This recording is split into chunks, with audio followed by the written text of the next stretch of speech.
31ನೇ ತಾರೀಕು ಬರ್ತೀನಿ ಅಂತ ಹೇಳಿದ್ದು ಈಗ ಆಲ್ರೆಡಿ ಟಿಕೆಟ್ ಕೂಡ ಫ್ಲೈಟ್ ನಿಂದ ಬುಕ್ ಆಗಿದೆ. ಮಗದೊಂದು ಕಡೆ SIT ಇದೀಗ ಈ ಪೆನ್ ಡ್ರೈವ್ ಪ್ರಕರಣದಲ್ಲಿ ತನಿಖೆಯನ್ನ ತೀವ್ರಗೊಳಿಸಿದ್ದು ಅವರ MP ನಿವಾಸದಲ್ಲಿ SIT ಟೀಮ್ ಫುಲ್ ಸರ್ಚಿಂಗ್ ನಡೆಸಿದೆ ನಿನ್ನೆ.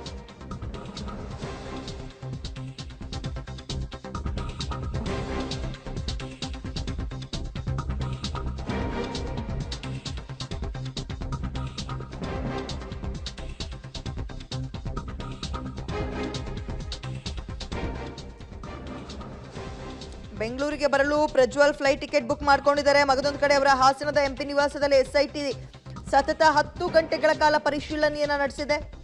SIT ಮತ್ತು FSL ಟೀಮ್ ಹಾಸನ ನಗರದ RC ರಸ್ತೆಯಲ್ಲಿ ಅವರ ಮನೆ ಇದೆ. ಸೊ ಪ್ರಜ್ವಲ್ ಅವರ ಕೊಠಡಿಯಲ್ಲಿದ್ದ ಹಾಸಿಗೆ, ದಿಂಬು, ಹೊದಿಕೆ ಇವೆಲ್ಲವನ್ನ ಮೆಡಿಕಲ್ ಟೆಸ್ಟ್ಗೆ ತಗೊಂಡು ಹೋಗಿದ್ದಾರೆ. ಅಲ್ಲದೆ ಪ್ರಕರಣದಲ್ಲಿ ಬಂಧಿತ ಇಬ್ಬರು ಆರೋಪಿಗಳು ಇದೀಗ ಹಾಸನದ ಹಿಮ್ಸ್ ಆಸ್ಪತ್ರೆಗೆ ಅವ್ರನ್ನ ಕರೆದುಕೊಂಡು ಬಂದು ತಪಾಸಣೆಯನ್ನ ಕೂಡ ನಡೆಸಿದ್ದಾರೆ. ಆರೋಗ್ಯ ತಪಾಸಣೆಯನ್ನ SIT ಟೀಮ್ ಆರೋಪಿ ನವೀನ್ ಗೌಡ, ಚೇತನ್ ಗೌಡ್ರಿಗೆ ವೈದ್ಯಕೀಯ ತಪಾಸಣೆಯನ್ನ ನಡೆಸಿದ್ದಾರೆ. ಸೊ ಇದೀಗ 31ನೇ ತಾರೀಕು ಅವ್ರು ಬರುವಷ್ಟರಲ್ಲಿ ಅದಕ್ಕಿಂತ ಮುಂಚೆ ಏನೆಲ್ಲ ತಯಾರಿಗಳು, ಏನೆಲ್ಲ ತನಿಖೆ, ವಿಚಾರಣೆ ಇವೆಲ್ಲವನ್ನ ಮಾಡ್ತಾ ಇದ್ದಾರೆ. ಪ್ರಮುಖವಾಗಿ ಬೇಕಾಗಿರುವಂತದ್ದು ಎವಿಡೆನ್ಸ್, ಮೊಬೈಲ್, ಅದು ಅವರ ಬಳಿಯೇ ಇರಬೇಕು ಬಹುಶಃ, ಅದನ್ನ ಕೇಳ್ತಾರೆ. ಅದಕ್ಕೂ ಮುಂಚೆ ಇದೀಗ ಹಾಸನದ ಅವರ ಸಂಸದರ ನಿವಾಸ ಆಗಿರ್ಬೋದು, ತೋಟದ ಮನೆ ಆಗಿರ್ಬೋದು, ಹೀಗೆ ಸಂತ್ರಸ್ತಿಯರು ದೂರು ಕೊಟ್ಟಿದ್ದಾರಲ್ಲ ಎಲ್ಲೆಲ್ಲಿ ಅಂತ, ಅಲ್ಲಿ ಸ್ಥಳ ಪರಿಶೀಲನೆಯನ್ನ ನಡೆಸಿದ್ದಾರೆ. ಹೆಚ್ಚಿನ ಡೀಟೇಲ್ಸ್ ನಮ್ಮ ಪ್ರತಿನಿಧಿ ಶಶಿಧರ್ ನೀಡ್ತಾರೆ. Good morning Shashidhar.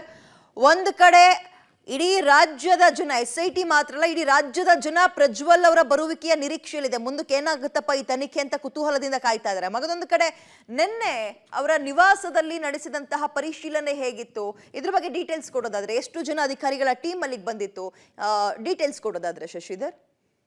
ವಿದ್ಯೆ ಏನು ಪ್ರಜ್ವಲ್ ರೇವಣ್ಣ ಅವರ ವಿಡಿಯೋ ಹೇಳಿಕೆ ಬಹಿರಂಗವಾದ ಹಿನ್ನೆಲೆಯಲ್ಲಿ SIT ತಂಡ ಮಹತ್ತರವಾದಂತಹ ಒಂದು ಸಾಕ್ಷ್ಯ ಕಲೆ ಹಾಕಲು ಮುಂದಾಗಿರ್ತಕ್ಕಂಥದ್ದು. ನಿನ್ನೆ ಒಟ್ಟು 3 ಕಡೆಗಳಲ್ಲಿ SIT ತಂಡ ಭೇಟಿ ನೀಡಿತು. ಅದರ ಜೊತೆಗೆ FSL ತಂಡವನ್ನು ಸಹ ಕರೆತಂದಿತ್ತು. ಸಂಸದರ ಆಸನದಲ್ಲಿರ್ತಕ್ಕಂತಹ ಸಂಸದರ ನಿವಾಸ, ಹೊಣೆನರಸೀಪುರದಲ್ಲಿರ್ತಕ್ಕಂತಹ HT ರೇವಣ್ಣ ಅವರ ನಿವಾಸ ಹಾಗೂ ಗನ್ನಿಕಡದ ಫಾರ್ಮ್ ಹೌಸ್ಗೆ 3 ತಂಡಗಳು ಭೇಟಿಯನ್ನು ನೀಡಿದ್ದು. ಆದರೆ ಹೊಣೆನರಸೀಪುರ ಹಾಗೂ ಗನ್ನಿಕಡದಲ್ಲಿ ಸುಮಾರು 2 ಗಂಟೆಗೂ ಹೆಚ್ಚು ಕಾಲ ಏನು ತಪಾಸಣೆಯನ್ನು ನಡೆಸಿ ಸಾಕ್ಷ್ಯಗಳನ್ನು ಸಂಗ್ರಹಿಸಿ ಹೊರಟಿತ್ತು. ಅದಾದ ಬಳಿಕ ಏನು ಪ್ರಮುಖವಾಗಿ ಅತ್ಯಾಚಾರ ಹಾಗೂ ವಿಡಿಯೋಗಳು ಏನು ಇಲ್ಲೇ ರೆಕಾರ್ಡ್ ಆಗಿದೆ ಅನ್ನೋದು ಒಂದು ಏನು ಈ ವಿಡಿಯೋಗಳಲ್ಲಿ ಕಂಡು ಬಂದಿತ್ತು. ಹಾಗೆ ಸಂಸದರ ನಿವಾಸದಲ್ಲಿ ಸುಮಾರು 10 ಗಂಟೆಗೂ ಹೆಚ್ಚು ಕಾಲ ನಿರಂತರವಾಗಿ ಸಾಕ್ಷ್ಯಗಳನ್ನ ಸಂಗ್ರಹಿಸೋದು. ಅದಾದ ಬಳಿಕ ಪ್ರಜ್ವಲ್ ರೇವಣ್ಣ ಅವರು ಮಲಗುತ್ತಿದ್ದ ಕೊಠಡಿಯಲ್ಲಿದ್ದಂತಹ ಏನು ಹಾಸಿಗೆ, ದಿಂಬು, ಹೊದುಪು ಹಾಗೂ ಕೆಲವು ಪ್ರಮುಖ ವಸ್ತುಗಳನ್ನ SIT ತಂಡ ಕೊಂಡೊಯ್ಯತಕ್ಕಂಥದ್ದು. ಬೆಳಗ್ಗೆ 4:15ವರೆಗೂ ಸಹ ಅವರು ಸತತ 10 ಗಂಟೆಗಳ ಕಾಲ ಸಾಕ್ಷ್ಯಗಳನ್ನ ಸಂಗ್ರಹಿಸಿ ಮತ್ತೆ ಏನು PW ಇಲಾಖೆಗೆ ಅದನ್ನ ಕೀಯನ್ನು ಹಸ್ತಾಂತರ ಮಾಡಿ ಸೀಸನ ಮಾಡಿ ತಳ್ಳಿರ್ತಕ್ಕಂಥದ್ದು. ಏನು ಪ್ರಜ್ವಲ್ ರೇವಣ್ಣ ಆಗಮನ ಬೆನ್ನಲ್ಲೇ SIT ತಂಡ ಅದಕ್ಕೆ ಬೇಕಾದಂತಹ ಪೂರಕವಾದ ಸಾಕ್ಷ್ಯಗಳನ್ನ ಸಂಗ್ರಹಿಸಿ ಹೊರಟಿರ್ತಕ್ಕಂಥದ್ದು. ಮತ್ತೊಂದೆಡೆ ಪೆಂಡ್ರೈವ್ ಹಂಚಿಕೆ ಆರೋಪದಲ್ಲಿ ಈಗಾಗಲೇ ನಿನ್ನೆ ಇಬ್ರು ಏನು ಬಂದಿದ್ದಾರಲ್ಲ ಅವರನ್ನು ಸಹ ಈಗ ಸೆನ್ ಪೊಲೀಸ್ ಠಾಣೆಯಲ್ಲಿ ಇರಿಸಲಾಗಿದೆ.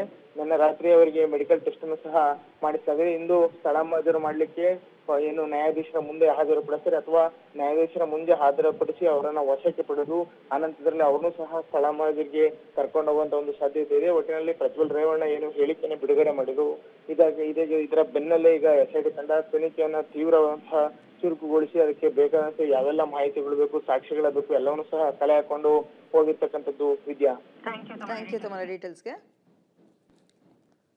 ಪ್ರಜ್ವಲ್ ರೇವಣ್ಣ ಅವರಿಗೆ ಮಾತ್ರ ಸಂಕಷ್ಟ ಅಲ್ಲ, ಅವರ ತಂದೆ ತಾಯಿಗೂ ಕೂಡ ಸಂಕಷ್ಟದ ಮೇಲೆ ಸಂಕಷ್ಟ ಎದುರಾಗ್ತಾ ಇದೆ. ಇದೀಗ HT ರೇವಣ್ಣಗೆ ಬೇಲ್ ರದ್ದು ಕೋರಿ ಹೈಕೋರ್ಟ್ಗೆ SIT ಅರ್ಜಿ ಹಾಕಿದೆ.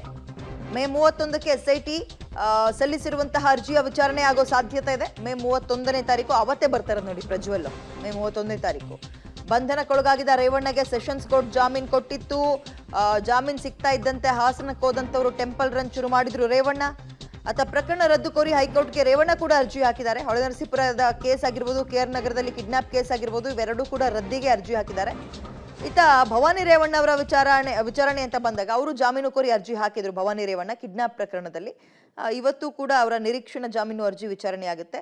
ಸೊ ಇದೀಗ ಜಾಮೀನು ಅರ್ಜಿ ವಿಚಾರಣೆಯಲ್ಲಿ ಗಂಡ ಮತ್ತು ಹೆಂಡತಿ ಇಬ್ಬರಿಗೂ ರಿಲೀಫ್ ಸಿಗುತ್ತಾ ಅನ್ನುವಂಥದ್ದೇ ಪ್ರಶ್ನೆ. ಒಂದು ಕಡೆ ಮಗನ ಬರುವಿಕೆಯ ನಿರೀಕ್ಷೆ, ಮಗದೊಂದು ಕಡೆ ಕಿಡ್ನಾಪ್ ಕೇಸ್ನಲ್ಲಿ ಭವಾನಿ ರೇವಣ್ಣ ಅವರಿಗೆ ಮತ್ತು ರೇವಣ್ಣ ಅವರ ವಿಚಾರ ಅಂತ ತಗೊಂಡಾಗ ಹೊಳೆನರಸೀಪುರದ ಒಂದು ಕೇಸ್ ಆಗಿರ್ಬೋದು, ಲೈಂಗಿಕ ದೌರ್ಜನ್ಯದ ಕೇಸು ಮತ್ತು ಕಿಡ್ನಾಪ್ ಕೇಸ್ ಆಗಿರ್ಬೋದು, ಇವೆರಡೂ ರದ್ದು ಕೋರಿ ಅವರು ಕೂಡ ಅರ್ಜಿ ಹಾಕಿದ್ದಾರೆ. ಇವೆಲ್ಲವಕ್ಕೂ ಬೇಲ್ ಸಿಕ್ಕರೆ ಗಂಡ ಹೆಂಡತಿ ಇಬ್ರು ಸದ್ಯಕ್ಕೆ ರಿಲೀಫ್ ತಗೊಳ್ಳೋ ಸಾಧ್ಯತೆ ಸೇಫ್.